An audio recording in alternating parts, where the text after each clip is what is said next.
Hello everyone, welcome to the Maurya एप्टी classes. Assessment year 24 और 25 की आईटीआर आपको न्यू टैक्स रेजिम में फाइल करने को बाय डिफ़ॉल्ट मिलने वाली है। तो यदि आप अपनी आईटीआर को ओल्ड टैक्स रेजिम में फाइल करना चाहते हैं तो आपको 31 जुलाई के पहले उसे ओल्ड टैक्स रेजिम में ऑप्ट करना पड़ेगा। ऐसे में क्वेश्चन ये होता है कि जो सीनियर सिटीजन हैं उनको क्या क्या tax benefits old tax regime में मिलने वाली है, क्या क्या टैक्स बेनिफिट उनको न्यू टैक्स रेजिम में मिलने वाली है, इन पॉइंट्स को हम डिस्कस करेंगे। तो सबसे पहले तो हम बात करेंगे कि सीनियर सिटीजन या सुपर सीनियर सिटीजन कौन होता है।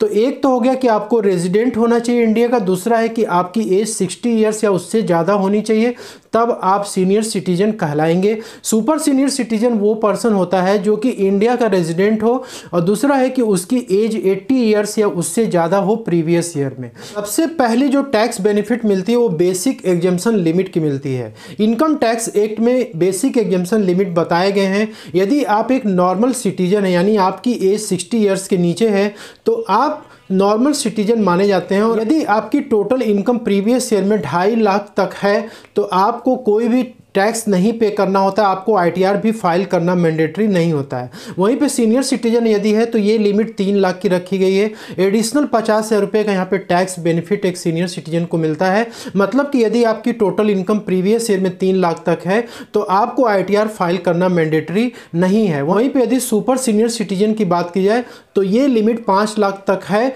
और उसमें भी 2.5 लाख की एडिशनल टैक्स बेनिफिट जो है एक सुपर सीनियर सिटीजन को मिलती है। तो 5 लाख तक यदि आपकी इनकम है तो आपको आईटीआर फाइल करना मैंडेटरी नहीं है। ये जो टैक्स बेनिफिट आप देख रहे हैं ये आपको ओल्ड टैक्स रेजिम में ही आपको देखने को मिलेगा। यदि आप न्यू टैक्स रेजिम को ऑप्ट करेंगे तो चाहे आप नॉर्मल सिटीजन हो या सीनियर सिटीजन हो या फिर सुपर सीनियर सिटीजन हो, ये लिमिट सिर्फ और सिर्फ 3 लाख रुपए की रखी गई है। दूसरा जो टैक्स बेनिफिट है वो है स्टैंडर्ड डिडक्शन का। सैलरी की इनकम प्रिपेयर करते समय आपको उसमें 50,000 रुपये का स्टैंडर्ड डिडक्शन मिलता है।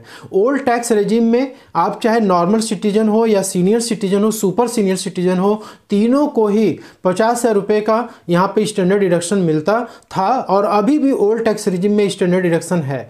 यदि आप न्यू टैक्स रेजिम को ऑप्ट करते हैं तो पहले ये डिडक्शन नहीं मिलता था, लेकिन अब 50,000 रुपीज़ का स्टैंडर्ड डिडक्शन आपको मिलेगा। यदि आप पेंशन रिसीव करें या फिर आप जो है सैलरी रिसीव करें, दोनों ही केस में आपको स्टैंडर्ड डिडक्शन 50,000 रुपीज़ का मिलने वाला है। नेक्स्ट इंपॉर्टेंट है इंटरेस्ट ऑन डिपॉजिट।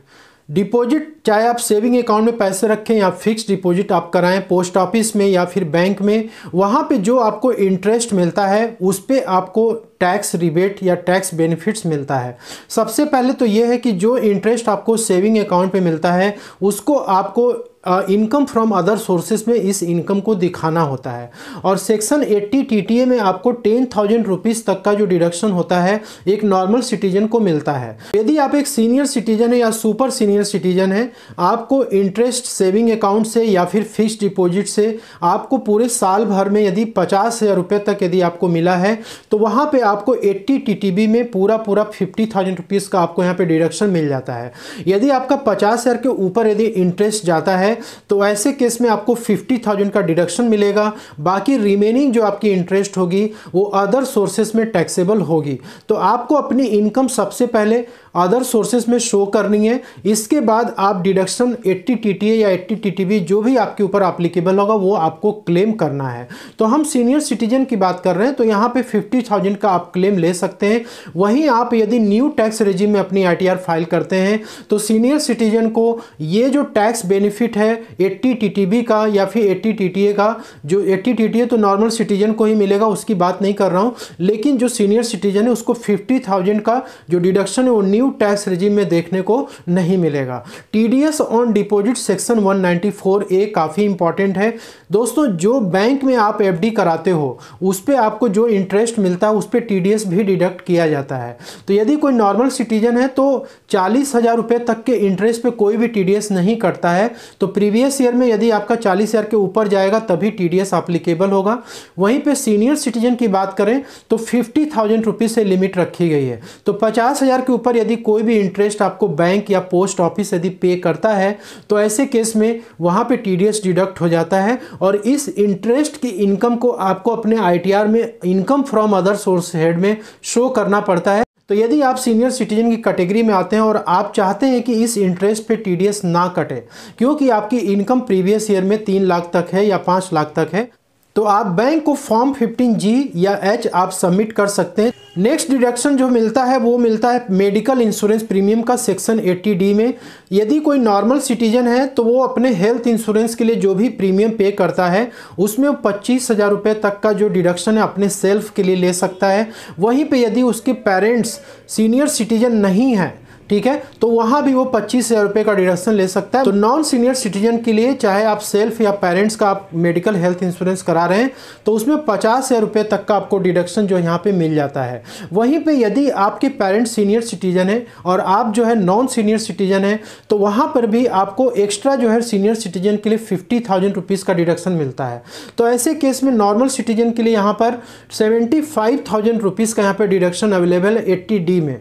वहीं पर सीनियर सिटीजन के यदि हम बात करें तो यदि हेल्थ इंश्योरेंस प्रीमियम आप पे कर रहे हैं अपने पेरेंट्स के लिए जो सीनियर सिटीजन है तो 50,000 का तो आपको डिडक्शन मिलेगा ही मिलेगा, लेकिन यदि आप भी सीनियर सिटीजन हैं तो वैसे केस में 50,000 का डिडक्शन आपको भी मिलेगा।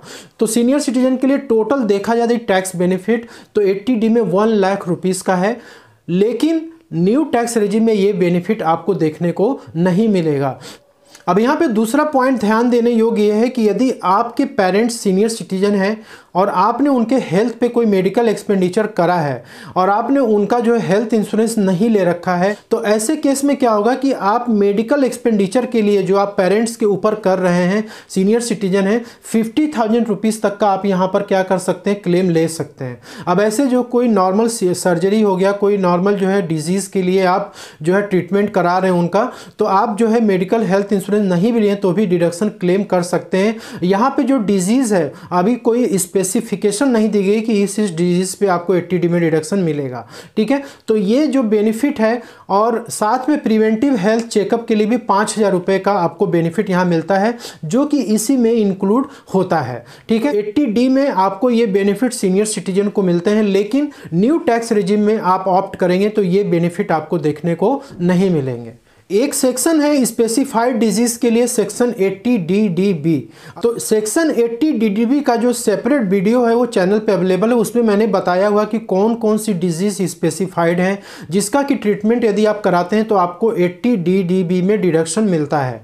अब यहाँ पे क्या होता है कि जो आपके ऊपर डिपेंडेंट पर्सन है यदि उसका आप ट्रीटमेंट कराते हैं तो आपको डिडक्शन मिलता है। यदि नॉर्मल सिटीजन की बात की जाए तो यहाँ पे मेडिकल एक्सपेंडिचर पे 40,000 रुपये तक का डिडक्शन मिल जाता है। वहीं पे यदि आप सीनियर सिटीजन के लिए यानी कि आपके पेरेंट्स सीनियर सिटीजन हैं, आप उनका ट्रीटमेंट यदि कराते हैं, जो भी कोई बीमारी है, न्यूरोलॉजिकल है या फिर कोई भी किडनी से रिलेटेड प्रॉब्लम है, तो आपको वहाँ पर मेडिकल एक्सपेंडिचर के लिए 1 लाख रुपीज़ का आपको डिडक्शन मिलता है।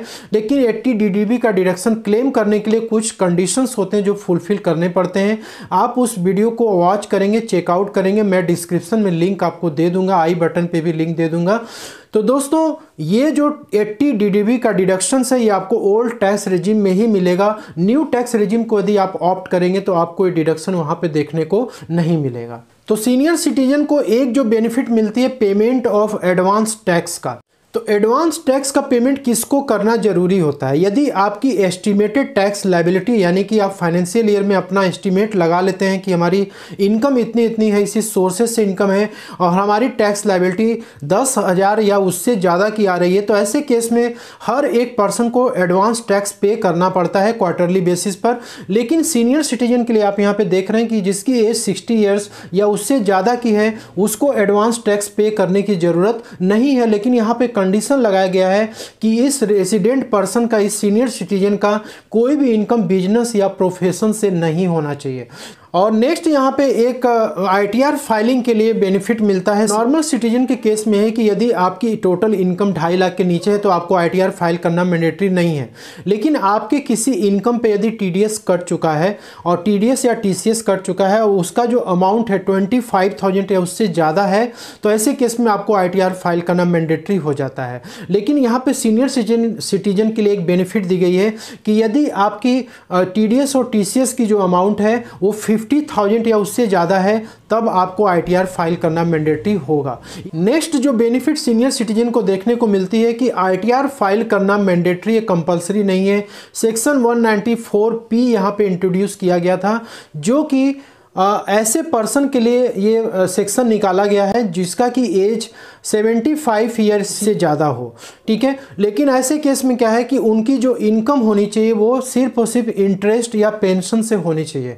और दूसरी बात ये है कि आपको उसी बैंक में ही ये इंटरेस्ट और पेंशन दोनों रिसीव होना चाहिए। अब ऐसा नहीं कि आपका स्टेट बैंक ऑफ इंडिया में अकाउंट है तो वहाँ पे आपका पेंशन आ रहा है और पंजाब नेशनल बैंक में आपको इंटरेस्ट की इनकम आ रही है, तो ऐसे केस में आपको सेक्शन 194P की बेनिफिट देखने को नहीं मिलेगी। वहाँ पे ITR आपको फाइल करना मैंडेटरी हो जाएगा। तो आपको फॉर्म 12 BBA सबमिट करना होता है बैंक को, और वो एक डिक्लेरेशन फॉर्म होता है कि आपकी जो ग्रॉस टोटल इनकम है उसमें सिर्फ और सिर्फ इंटरेस्ट और पेंशन की इनकम है। अब ऐसे केस में बैंक जब डिक्लेरेशन आपसे रिसीव करता है उसके बाद वो आपकी ITR खुद फाइल करेगा। कि एक बेनिफिट दिया गया है सीनियर सिटीजन को कि आप अपनी ITR को चाहें तो आप ऑनलाइन भी फाइल कर सकते हैं या फिर आप मैनुअली भी अपनी ITR को फाइल कर सकते हैं। नेक्स्ट बेनिफिट होती है LTCG on share market and mutual fund. तो यहाँ पर एक सीनियर सिटीजन के लिए बेनिफिट है कि यदि आपकी कैपिटल गेन यानी म्यूचुअल फंड को बेचने से जो आपको कैपिटल गेन हो रही है यदि वो 1 लाख के ऊपर है तब तो भी आपको जो है टैक्स पे करना होगा, अदरवाइज आपको टैक्स वहाँ पे नहीं पे करना होगा। इसके बाद नेक्स्ट बेनिफिट जो मिलती है, इनकम अप टू 5 लाख इस टैक्स फ्री फॉर ऑल, क्योंकि यहाँ पे रिबेट आपको मिल जाता है 87A में। तो ओल्ड टैक्स रेजिम में यदि आपकी टोटल इनकम 5 लाख रुपए तक की होती थी तो आपको वहाँ पे 87A में रिबेट मिल जाता था 12,500 का, और आपको कोई भी टैक्स पे करना नहीं होता था। वहीं पे न्यू टैक्स रेजिम में सीनियर सिटीजन के लिए ये बेनिफिट है कि यदि आपकी इनकम 7 लाख रुपए तक है टोटल इनकम, तो ऐसे केस में आपको वहाँ पे 87A में रिबेट मिल जाएगा, और 80C से लेके 80U तक का जो डिडक्शन है 1.5 लाख रुपए तक की बेनिफिट सीनियर सिटीजन को भी मिलती है। NPS में यदि कंट्रीब्यूशन उनका है नेशनल पेंशन स्कीम में तो 50,000 रुपीज़ का वहाँ भी डिडक्शन मिल जाता है। लेकिन ओल्ड टैक्स रेजिम में ये डिडक्शंस 80C से लेके 80U तक खत्म कर दिए गए हैं। कोई भी नेशनल पेंशन स्कीम में यदि आप कंट्रीब्यूट करोगे तो उसका डिडक्शन आपको नहीं मिलने वाला है।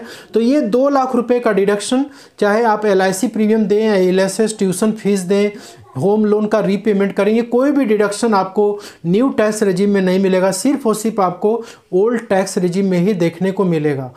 तो दोस्तों आई होप कि आपको मैं ये सारी पॉइंट्स को बता पाया और ये चीज़ें आपके लिए बेनिफिशियल होंगी। तो मिलते हैं अगले नेक्स्ट वीडियो में, तब तक के लिए जय हिंद जय Bharat. Thank you so much for watching this.